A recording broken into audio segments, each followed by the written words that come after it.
Hi, this is Melissa from FocalPoint Educational Services in Wenatchee, teaching you how to help your kids out in school.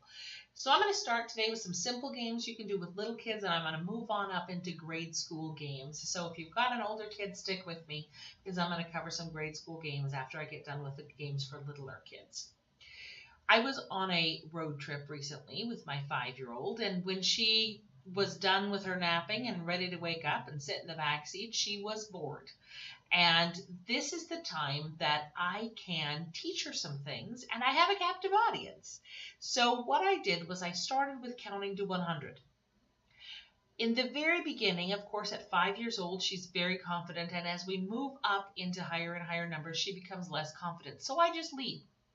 And I helped her count all the way to 100. Now, with a second grader, I would want to count all the way to 1,000.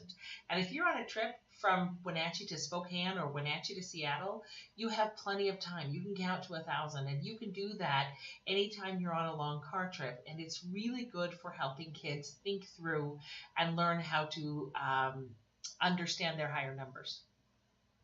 So we counted to 100. When we were done with that, I suggested we counted by twos. I listen always for how my students sounds. Do you sound like you're confident counting by twos, or do you sound like maybe you need my assistance? Because if you need my assistance, all I'm going to do is I'm going to lead, and then I'm going to let you count by twos with me.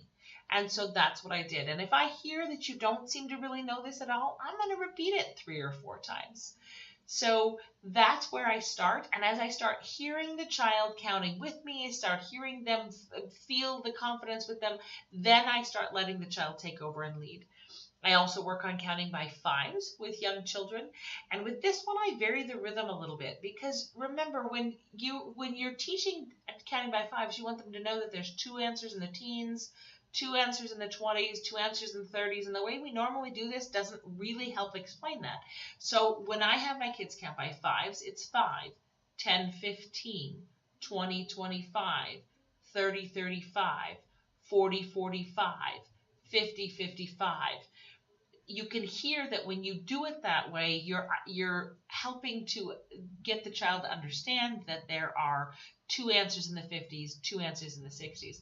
Most of us go 5, 10, 15, 20, 25, 30, 35, 40, and that kind of loses an important lesson there. So just simply varying the rhythm helps get kids to understand a little piece of what the 5 times tables are all about and how this works.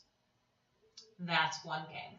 Well, once we were done with that game, we moved on to something that was a little more language artsy. We went through the entire alphabet, and we did name of the letter, sound of the letter, and a word that began with that sound. So A, alligator. B, b, bat. And I'm willing to wait for the kid to come up with a word if I think that they're at the level that they can do that. If they need my help, I'm going to come up with a word. All the way through the alphabet, we did name of the letter, then the sound of the letter, and you hear the repetition in it. D, duck. E, elephant. And with this game, we were specifically doing short vowel sounds. So instead of A, we went with the sound of A, ant. E, elephant. I, igloo, because I want the child to know the short vowel sound of those words, and those are usually the first ones that they're going to use in reading.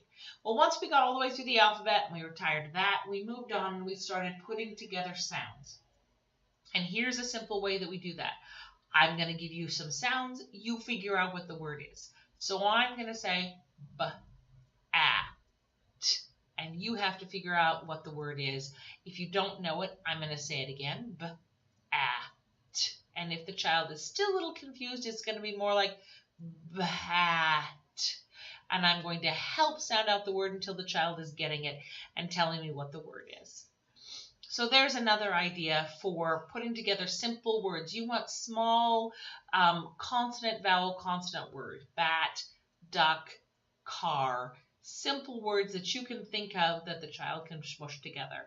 And when the child gets to the point, then you take turns. So now it's your turn. You come up with the word, and the child says, ah, p, and you might even need some help and say, gosh, I don't know what that word is. Can you help me? And they come up and they tell you it's pup.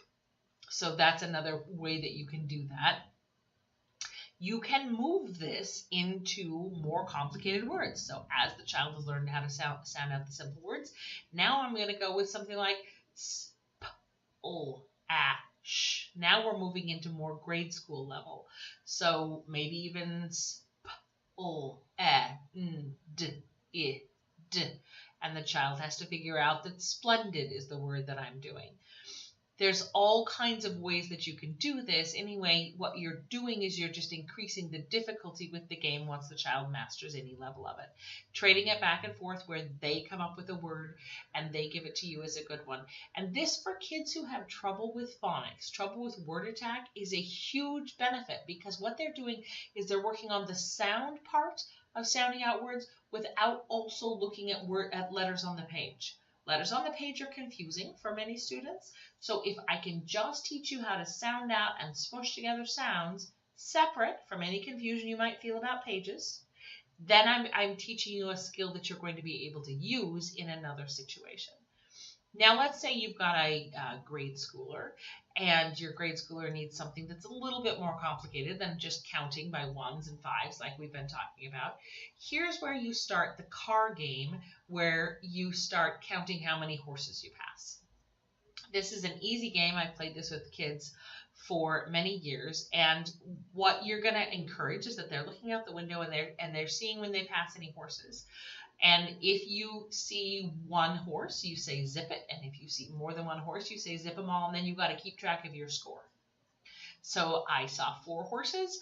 Now my score is 4. And the next time I see the horses and I say zip them all, and there's 7 of them, now I need to figure out what my new score is. My old score was 4.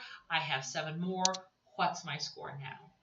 Now, as you move up into middle school, or up into grade school, and you have students who are working on their times tables, now let's say horses that are black are 3 points each, and horses that are all white are 7. Notice I picked a couple of times tables that you might have to do some work on. So if I come up with 3 white horses, each of them is 7 points. How many points do I get for the white horses? I've got to do 7 times 3 in order to figure that out. That's another way to add in your multiplication tables. Now, when I'm doing this at the very simple level, and each horse is only worth 1 point, first person to 20 points wins.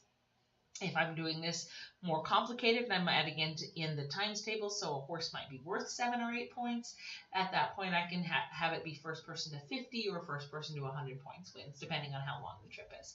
So those are some simple ideas for you just to play together in the car with your kids.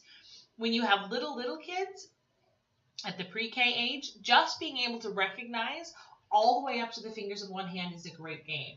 So you start with, how many is this? 1, 2, 3, 4, 5. As this becomes predictable, then you start asking, how many is this?